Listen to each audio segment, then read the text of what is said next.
रामपुर नाम का एक गांव था। उस गांव में बहुत शांति थी। उस गांव में एक रामू नाम का किसान रहता था जो बहुत गरीब था। वो बहुत मेहनत कर कर खेती करता था। उसके सर पे उसकी बीवी और बच्चों की भी जिम्मेदारी थी।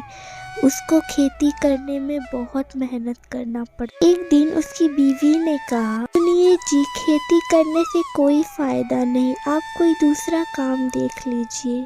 तुम फिक्र मत करो सविता, अब मैं गोभी का खेती करूँगा।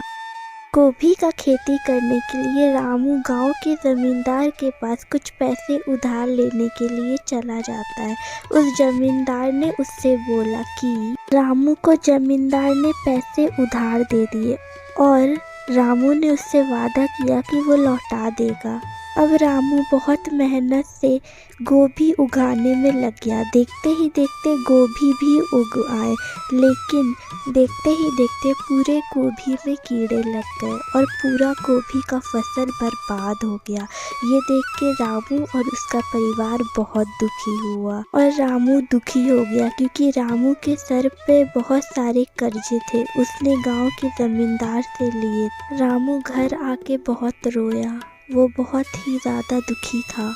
उसकी बीवी ने उसे समझाया, सुनिए जी, अब होने को कौन टाल सकता है, जो भाग्य में लिखा था वो हो गया। हम दोनों मिलकर कुछ मेहनत कर कर उसका कर्जा झुका देंगे, अभी आप फिक्र मत करिए। फिर वो लोग सो गए, लेकिन आधी रात को रामू उठ गया। उठने के बाद उसने अपनी बीवी बच्चों की तरफ एक बार देखी और वो घर से निकल गया और वो गांव के नदी में आ पहुंचा और उसने गांव के नदी में कूदकर खुदकुशी कर दी।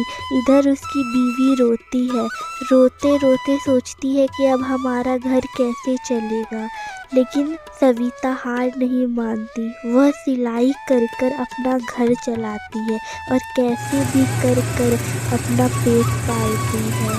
धीरे धीरे सविता ने सारा कर्जा वापस कर दिया और जमींदार से बोला कि मैं आपका सारा कर्जा चुकाती हूँ जो मेरे पति ने मरने से पहले लिया था।